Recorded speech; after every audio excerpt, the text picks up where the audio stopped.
હવે ને આપણે ધરમપુરમાં પહોંચી ગયા છે ને આ ગાડીમાં જરાક સેલ ને એવું નહીં લાગતું તો અહીંયા સંદીપભાઈ પાસે બતાવવા આવ્યા છે.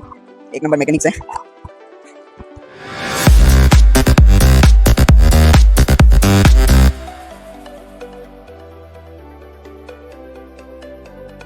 Hello guys, welcome back to another vlog. તો કેટલા દિવસથી હોસ્ટેલમાં રહીને કંટાળી ગયેલો છે. તો કેટલા દિવસથી વિચારતો છે કે એક જગ્યાએ જામ, એ જગ્યા એમ જ થોડી કહી દેવા, એટલે તમને વ્લોગમાં ખબર પડશે. તો મારી સાથે બનેલા રહેજો વ્લોગમાં. ચાલો આગળ વ્લોગ કન્ટિન્યુ કરીએ. તો આ બેગ ને રેનકોટ ને બધું સામાન પેક જ છે. તો ચાલો હવે આપણે નીકળીએ પ્લેસ માટે. તો ફ્રેન્ડ્સ, આપણે અહીંયા નાના પોંડા પાડી રોડ પર પેટ્રોલ પંપ પર ગાડીમાં પેટ્રોલ ને એવું ભરાવી લીધું છે. સ્પ્લેન્ડર છે એટલે 1 લીટર તો કાફી છે તમને 50, 60, 70 કિલોમીટર ફરવા માટે. ચાલો આગળ રાઈડ કન્ટિન્યુ કરીએ આપણે. અચ્છા, ઠીક હે. ગાઈઝ, રસ્તામાં ને આ મસ્ત એવું તળાવ જોવા મળ્યું, જેનું લોકેશન તમને ખબર હોય ને તો કોમેન્ટ કરજો જરૂરથી. આટલો વરસાદ આવ્યો ને તો બી પાણી આટલું બધું ગંદુ નથી. મસ્ત એવો નજારો આવતો છે. વાદળ બી તમે જોઈ શકો પર કેટલા મસ્ત જતા છે.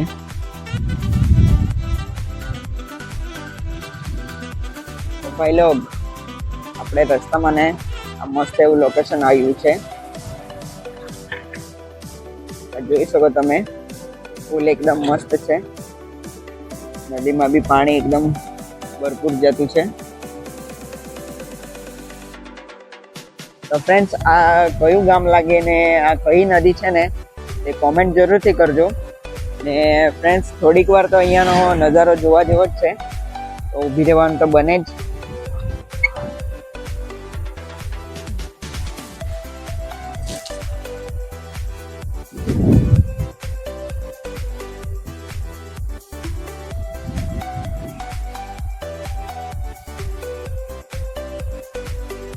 તમે જોઈ શકો ગાઈઝ, એટલું પાણી જાય છે.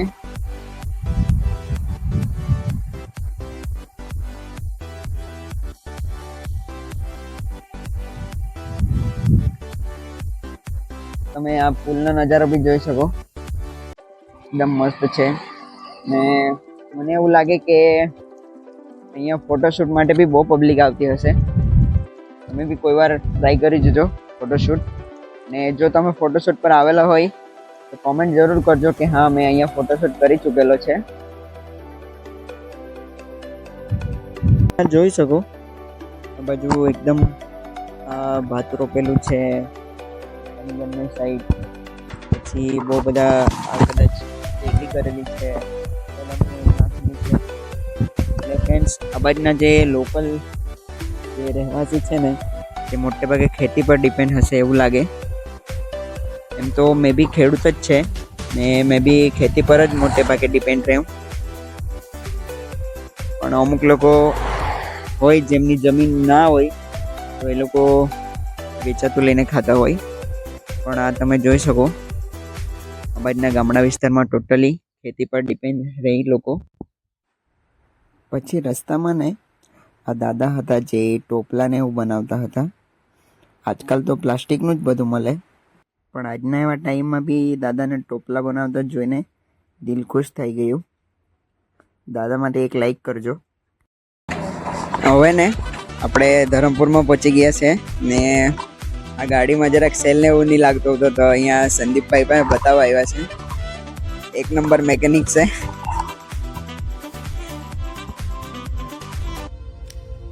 देखो देखो, दरिंदगी चेहरे से टपकती है. नंबर 1 का कमीना है. जी जी जी, आंखें देखो, नीयत में खोट साफ नजर आता है, हवस से भरी हुई.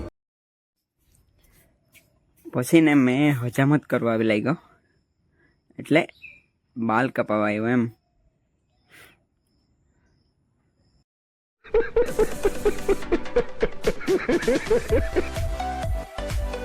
ફ્રેન્ડ્સ, આપણે ને અહીંયા ધરમપુર 4 રસ્તા એ પહોંચ્યા છે. ત્યાં રાઈટ સાઈડથી જે રસ્તો આવે તે ધરમપુર કપરાડા રોડ છે. પછી લેફ્ટ સાઈડમાં જે છે તે ધરમપુર વાસદા રોડ, ને જે સ્ટ્રેટ રસ્તો છે એ ધરમપુર નાસિક રોડ છે. તો આપણે હાલે ધરમપુર નાસિક રોડ પર જવાના છે, જ્યાંથી 7 કિલોમીટરમાં જ મારું ઘર બી તમને વચ્ચે મળી જશે. તો કોઈ વાર મુલાકાત માટે આવજો, જરૂરથી આવજો. अच्छा ठीक है. યાર પછી ને આ નાનલા રસ્તા પર આવવા પડ્યું, પણ નાનલા રસ્તા પર બી વ્યૂ ને હરિયાળી મસ્ત છે. જોઈ શકો તમે, લીલું લીલું એકદમ મસ્ત. પછી ને આપણે એક ગુફામાં જવાનું છે. આ ગુફા એવી જોઈ શકો તમે, આપણે ગુફામાં જતા છે અંદર. એમ તો ગુફા નથી, પણ ઝાડવા જેવા થઈ ગયેલા છે કે રસ્તો જ ગુફા જેવી લાગે.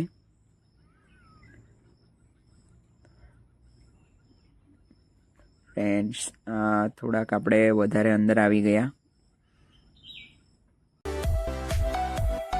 ભાઈ લોગ, જે લોકેશન હતું ને ત્યાં જ છે મારું ઘર.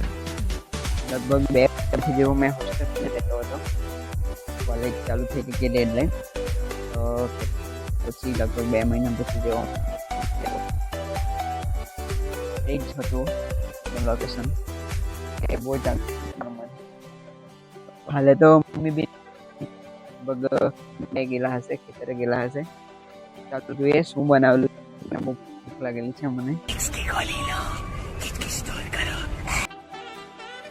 મમ્મીને ખબર નહીં હતી કે મેં આવવાનો છે એમ. એ ખીચડી બનાવેલી છે.